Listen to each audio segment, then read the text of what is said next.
জীবন মানে শুধুই ছোটা, শরীর জুড়ে ক্লান্তির পরশ। জীবন মানে শুধুই ছোটা, শরীর জুড়ে ক্লান্তির পরশ। মন যখন বইতে না চায়, যেদিকে দু চোখ যায়, যেদিকে দু চোখ যায়, যেদিকে দু চোখ যায়।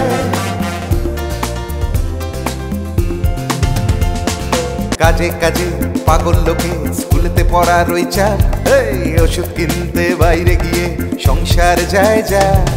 পাগল মনে লাগিয়ে হাওয়া, পথ যখন বন্ধু হতে চায়, বাড়িয়ে দাও তোমার হাত, চলো যেদিকে দু চোখ যায়।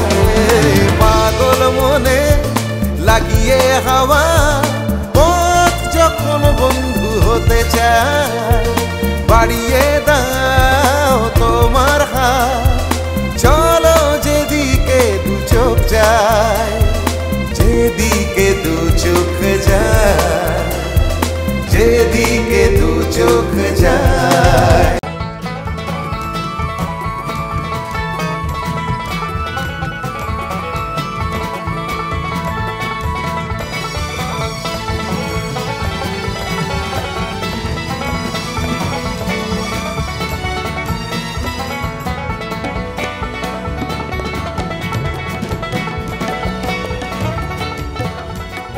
দেরি হয়ে গেছে, বাড়তি দেখলি ছটফট হয়ে যাচ্ছে সময়।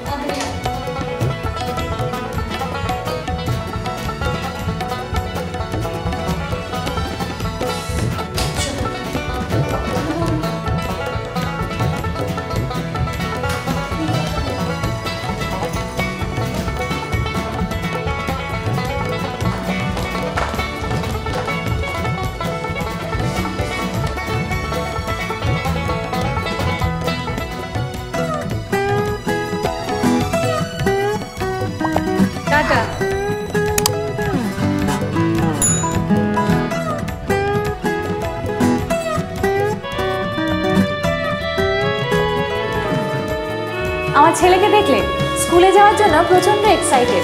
আসল কারণটা কি বলুন তো? বাড়ি থেকে যে স্কুলে যাওয়ার পথটা বা স্কুল থেকে বাড়ি ফেরার পথে যে পথটা আছে, এই পথটা ওর কাছে ভীষণ এক্সাইটিং। এই পথের মধ্যে ও ভ্রমণের একটা অদ্ভুত আনন্দ খুঁজে পায়। ও তো যখন তখন বেরিয়ে পড়তেই পারে, কিন্তু আমরা যারা ঘরে থাকি, গৃহবধূরা, বিভিন্ন কর্মব্যস্ততার মধ্যে আমরা কিন্তু হুট বলে ফুট বেরিয়ে পড়তে পারি না। তাহলে আমাদের কি হবে?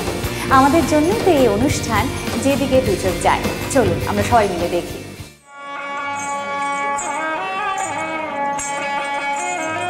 আগেই বলেছিলাম রাজস্থান এমন একটা রাজ্য যেখানে ইতিহাসকে ছোঁয়া যায়।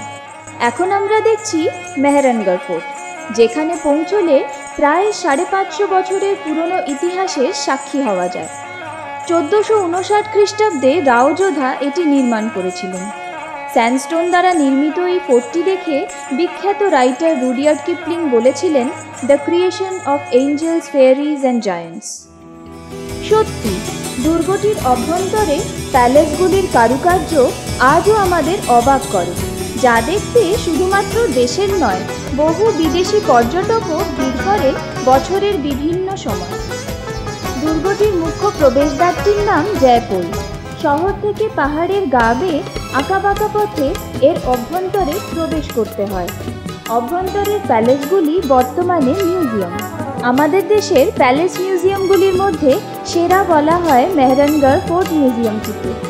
এর বিভিন্ন মহল যেমন শীশমহল, সিলেমহল প্রভৃতি মহলগুলিতে বিভিন্ন সময়ে রাজাদের ব্যবহৃত পোশাক আশাক, অস্ত্রশস্ত্র বা দ্রব্যাদি সংরক্ষিত আছে।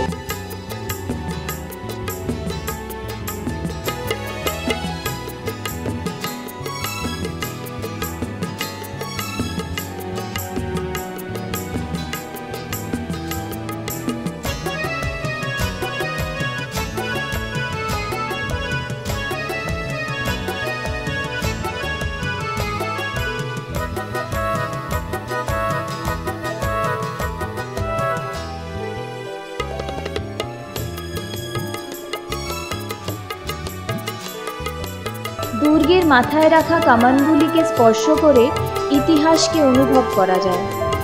নিচের জলাশয় থেকে কীভাবে দুর্গে জল নিয়ে আসা হতো তার আন্দাজ পাওয়া যায়।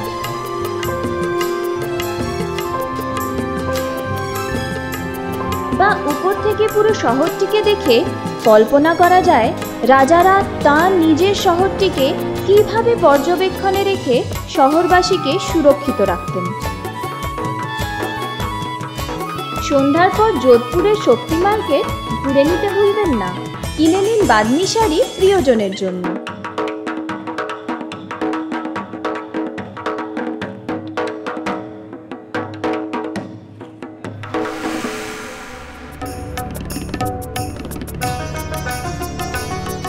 ঠিক যেমন সোনার পাথর বাটি, তেমনই সোনার কেল্লা। দেখতে গেলে আসতে হয় জয়সলমের। হলুদ রঙের স্যান্ডস্টোনের ওপর সূর্যের আলো পড়লে সোনার মতো দেখতে লাগে। প্রখ্যাত পরিচালক সত্যজিৎ রায় তাঁর বিখ্যাত সিনেমা সোনার কেল্লার মাধ্যমে বাঙালি তথা বিশ্ববাসীর কাছে কেল্লাটির আকর্ষণ বহুগুণ বাড়িয়ে দিয়েছেন। রাজস্থানের যেখানেই যাওয়া যায় রাজস্থানী ধুন অডিও ভিজুয়াল শর্ত পূরণ করে। কোথাও বা বাড়তি হিসেবে পাওয়া যায় লোকনৃত্য।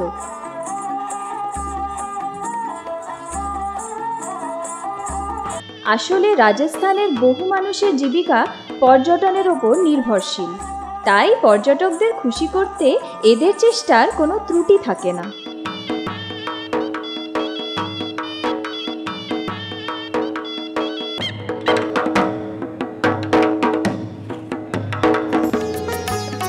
ভারতবর্ষের এটি একমাত্র কেল্লা যেখানে সাধারণ মানুষ বসবাস করেন। সোনার কেল্লা সিনেমায় যে ঘরটিকে মুকুলের বাড়ি বলে দেখানো হয়েছিল সেটি আজও মুকুল বাড়ি নামে পরিচিত।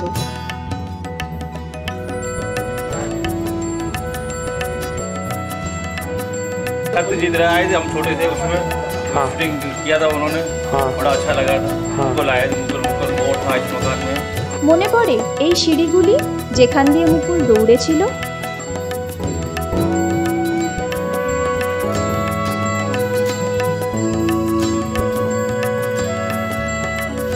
দুর্গের অভ্যন্তরে 12 থেকে 15 শতকে নির্মিত জৈন মন্দিরগুলিতে অপূর্ব স্থাপত্যের নিদর্শন দেখতে পাওয়া যায়।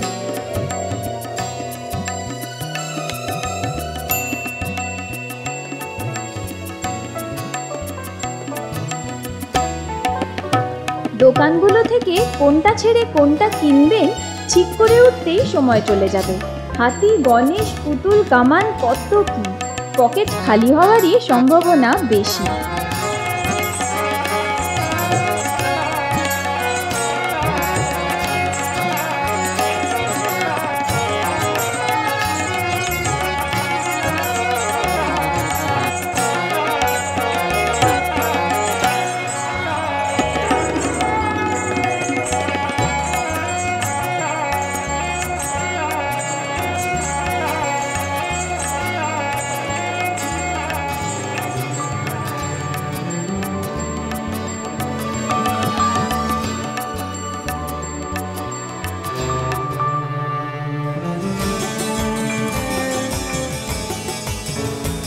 যারা রাজস্থানে আগে কোনোদিন আসেননি তাদের জন্য সারপ্রাইজ বোটিং।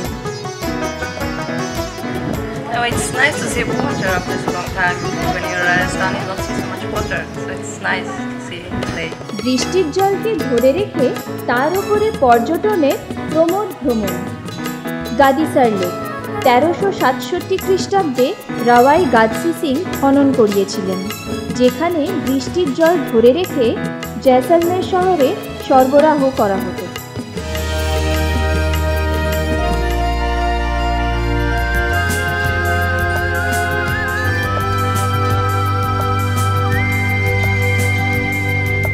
আর এবার রাজস্থানের যা সবচেয়ে আকর্ষণীয়, সেই উটের পিঠে চড়ে মরুসাগরে ভেসে পড়া।